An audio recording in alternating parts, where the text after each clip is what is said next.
사랑이 내 백성을 포기 못하니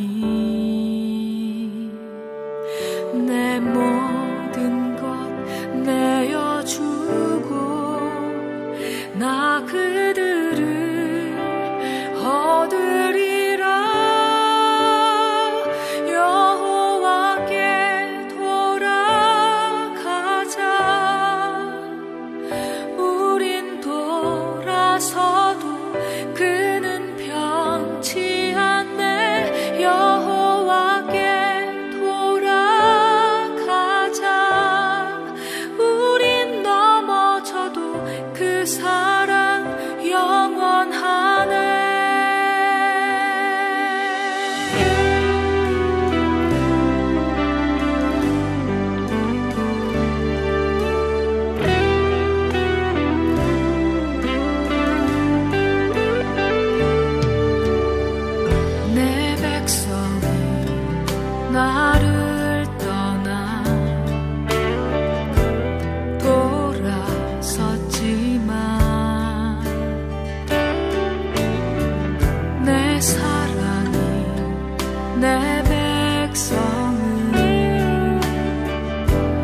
고난주간 월요일 오늘의 말씀은 마가복음 11장 12절에서 19절입니다.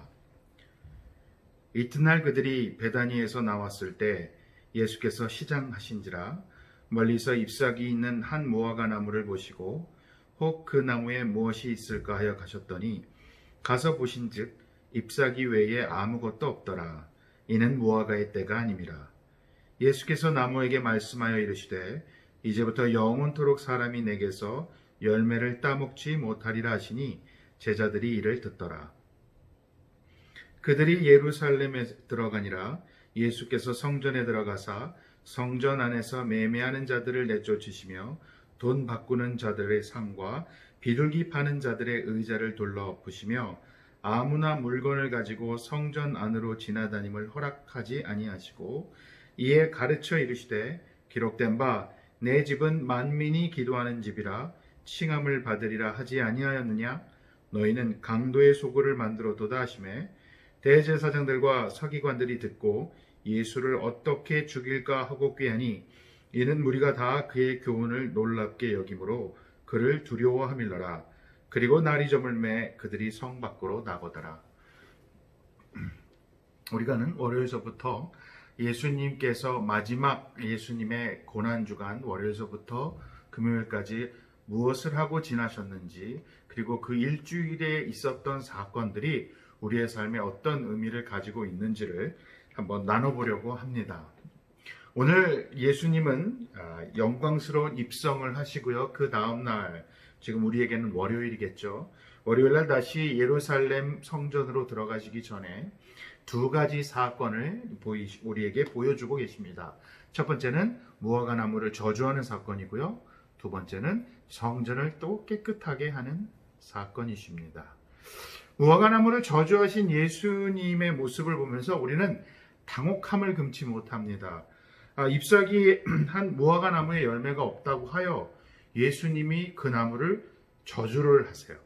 그런데 저주하는 것까지는 좋다는 말이죠. 그런데 그 때가 아니라면서요. 오늘 말씀을 보면 무화과의 때가 아님이라. 아니, 무화과의 때가 아니어서 무화과의 열매가 없는데 그 나무를 저주하신다는 것은 우리가 아는 예수님과는 좀 너무나도 다른 모습이지 않은가. 여러분, 성경을 읽을 때요, 우리가 모른다 하여서 무조건 함부로 해석을 해서는 안 됩니다. 이 말씀을 보고 어떤 사람들은 이렇게 해석했습니다. 예수님이 배가 고프셔서 갑자기 화가 나셨다. 예수님도 우리와 같이 인간적인 모습이 있으셨다 라고 해석하시는 분도 있고요. 여러분 잘 아시는 슈바이처 박사는 역사적 예수를 찾아서라는 그 책에 보면 십자가의 죽음을 앞두고 순간적으로 이성을 잃으셨다. 그래서 무화과 저주 사건은 인간 예수가 임박한 죽음을 앞두고 이성을 잃었음을 보여주는 결정적인 사건이다. 그러고는 사람이었다라고 주장하기도 했다고 합니다. 그런데 이것은 무화과의 나무에 대한 그 이해가 부족하기 때문이라고 할 수 있겠습니다. 여러분, 그 무화과 나무는요, 지중해와 접한 중동 지방이 이스라엘만의 독특한 기후가 있다고 해요. 그래서 유월절이 있는 4월부터 초막절이 있는 10월까지 모두 5번 열매를 맺는다고 합니다. 오늘 보시면 6월절 그 이튿날에 주님께서 무화과 나무를 보셨으니까 당연히 그곳에는 열매가 있어야 하는 게 맞습니다. 더군다나 거기에는 잎사귀가 있다고 했고요. 그런데 이 유대민족은 이 무화과 나무 열매에 대한 이름이 좀 다릅니다. 가장 첫 번째 나오는 열매를 파게라고 해서 그 파게는 상품 가치가 떨어진다고 해요. 당도도 떨어지고 사이즈도 충분하지 않아서 주인은 그 무화과 나무에 있는 파게 열매를 일일이 다 따줘야 된대요. 그래야만 그 다음부터 4번 더 아주 실한 테에나라고 부르는 무화과 나무 열매가 만들어진다고 합니다.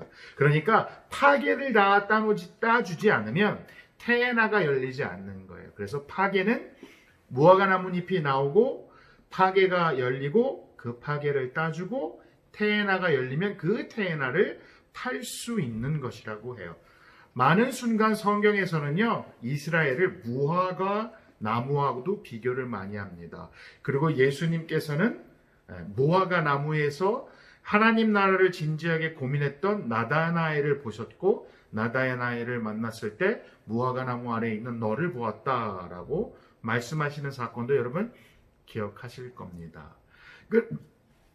그래서 사실 오늘 이 13절에 있는 말씀은 이런 겁니다. 멀리서 잎사귀가 있는 한 무화과 나무를 보시고 혹 그 나무에 무엇이 있을까, 쉽게 말하면 파괴가 있을까 하여 가셨더니 가서 보신즉 잎사귀 외에 아무것도 없더라. 이는 무화과 테에나의 때가 아님이라. 그러니까 테에나가 열릴 때가 아니라 파괴라는 여행자들이 마음껏 따먹을 수 있는 그 열매를 기대하셨는데 그 열매조차도 없고 나뭇잎만 무성한 무화과 나무를 저주하신 사건입니다. 열매 없는 무화과 나무. 그리고 오늘 본문에서 보면 하나님 앞에 온전한 마음으로 순전한 마음으로 예배를 드려야 하는 곳에 인간적인 이익과 비즈니스와 돈을 남기고 더 이상 진정한 예배가 드려지지 않는, 예배의 순서만 있고 예배의 제물은 있는데 정의와 공의가 더 이상 흐르지 않는, 하나님의 마음을 전혀 알지 못한 채 예배만 집중하는, 제사만 집중하는 이스라엘의 그 빈 껍데기 신앙에 대하여 설명을 하고 계시는 사건이라는 겁니다. 그런데요, 여기서 우리는 이 성경 이 저자는 이 낱말을 갖고 풍자를 하는 게 있습니다. 예수님께서 베다니에서 출발하셨다고 그러시잖아요. 근데 그 베다니라는 뜻이 베이트 더하기 테에나라는 합성어라고 해요. 그러니까 뭐냐면 무화과 나무 열매의 집. 그러니까 그 베다니는 아마 테에나가 많이 나오는 동네였던 것 같아요. 그러면서 베다니에서 시작하셔서 벳바게로 내려오십니다. 그 지도를 보면 예루살렘 성전으로 들어가시려면 베다니에서 벳바게를 지나 그 길을 갖고 예루살렘 성전으로 들어가셔야 되는데, 벳바게라는 동네는 뭐냐면 베이트 더하기 파게. 그러니까 처음 나오는 열매의 집. 그러니까 풍성한 열매, 상품 가치가 나오는 무화과 열매 동네에서 시작하셔서 예루살렘으로 가까이 가실수록 처음 나오는 파괴 열매의 동네, 그러니까 열매가 점점 약해지고 있죠. 지나가다가 거기에 있는 무화과 나무를 발견하셨는데 그 무화과 나무에는 파괴조차 없고 잎사귀만 무성하였다. 오늘 이건 무엇을 보여주고 있을까요? 이스라엘 백성들에게, 유대 민족에게 성전이란, 예루살렘이란 하나님을 만나는 곳, 하나님의 임재가 있는 곳이었습니다. 그곳에는 하나님을 사랑하기 때문에, 하나님께 예배드리기 때문에 하나님께서 원하시는 마땅한 열매가 풍성한 곳이어야 하는데, 그 영적인 열매가 지금 예수님이 예루살렘을 가까이 가시면 가실수록 점점 줄어들었다라고 오늘 풍자하고 있는 거죠. 그리고 결국엔 예루살렘 성전에서 더 이상 진정한 예배는 없고 신앙의, 종교의, 율법의, 전통의 껍데기만 남은 그 성전을 예수님이 청결하는 사건이 나타납니다. 오늘 우리는 부활 고난주간을 맞이하고 있습니다. 이 고난주간에 한 주 동안 우리는 고민을 했으면 좋겠습니다. 우리의 삶에는 열매가 있습니까? 우리의 삶에 마땅한, 하나님께서 원하시는 마땅한 열매가 있습니까? 여러분, 성경은 분명히 마땅한 열매를 얻기 위하여 예수 그리스도에게 붙어 있으면 된다라고 표현하고 있습니다. 우리는 열매를 만들려고 노력할 필요가 없습니다. 우리에게 중요한 건 우리가 예수 그리스도와 함께 접붙인 바 되어 예수님과 함께하면, 예수님을 따르면 우리의 삶에 마땅한, 그것이 파괴이든 테에나이든 마땅한, 그 시절에 마땅한 열매를 맺는다고 이야기하고 있습니다. 이번 고난 주간은 좀 더 우리에게 더 큰 의미로 다가올 거라 믿습니다. 여러분, 계속 얘기가 나와서 피곤하실 거예요. 코로나 때문에 세상 전부가 다 아파하고 있고요. 그 코로나를 치료하겠다고 각 나라마다 서로 우방국가였던 나라들은 서로 배신하며 물건을 조금 더 치료제를 자국민을 위해서 가져가기 위해서 서로 배신하고 있습니다. 서로 손가락질하고 욕하고 있습니다. 오늘 우리의 삶은 어떻습니까? 우리는 믿는 사람으로서 누군가에게 손가락질하고 있지 않습니까? 우리는 믿는 사람으로서 우리의 삶에 정의와 공의와 인내와 인애에 합당한 열매를 맺고 있습니까? 오늘 하루를 지내면서 그 예수 그리스도께서 우리에게 원하시는 삶에 합당한 열매를 맺는, 예수님을 추구했기 때문에 우리의 삶에 그 예수 그리스도께 붙어 있기 때문에 맺어지는 자연스러운 열매를 주님께서 우리에게 원하시고 있다는 것을 우리 꼭 기억하기를 원합니다. 여러분, 우리는 예수 그리스도와 함께 죽었습니다. 그렇기 때문에 우리는 예수 그리스도와 함께 부활하였고, 이젠 우리의 삶은 우리의 삶이 아니라 우리를 구원하신 예수 그리스도의 부활의 삶을 우리는 살게 됩니다. 오늘 하루 동안 예수 그리스도 안에서 죽은 나를 묵상하기를 바랍니다. 그리고 내 삶에 혹시라도 열매가 없다면 우리 주님 앞에 나아가, 주님, 제가 주님께 붙어 있겠습니다. 제가 주님을 더 붙듭니다. 주님, 저와 함께하여 주옵소서. 그리고 그 예수님의 마음, 하나님의 마음, 그 마음을 묵상하는 하루가 되기를 원합니다. 기도하겠습니다. 하나님, 세상엔 여러 어려운 소리와 아픈 소식과 죽음의 소식과 공포의 소식이 무성합니다. 하나님, 그러한 세상에서 예수님께서는 우리를 구원하여 주셨고, 그러한 세상에 오셔서 거룩의 삶을 살아내셨으며 소망을 주시기 위하여 우리를 위하여 대신 십자가의 그 고난의 길까지도 마다하지 않으셨음을 기억하기를 원합니다. 하나님, 오늘 이 어려운 세상 속에서 불평하고 두려워하고 아파하고 무서워하고 움츠려 들기보다는 우리의 삶에 아름다운 열매를 맺게 하시려 대신 우리의 고통과 고난을 짊어지신, 대신 우리의 죄의 문제를 죽음으로 해결해 주신 그 예수 그리스도를 묵상하게 하옵소서. 그 예수님을 따라 오늘 하루 묵상하며 살아갈 때에 우리의 삶에 소망과 희망과 화평과 인애와 공의와 정의가 넘쳐나게 하소서.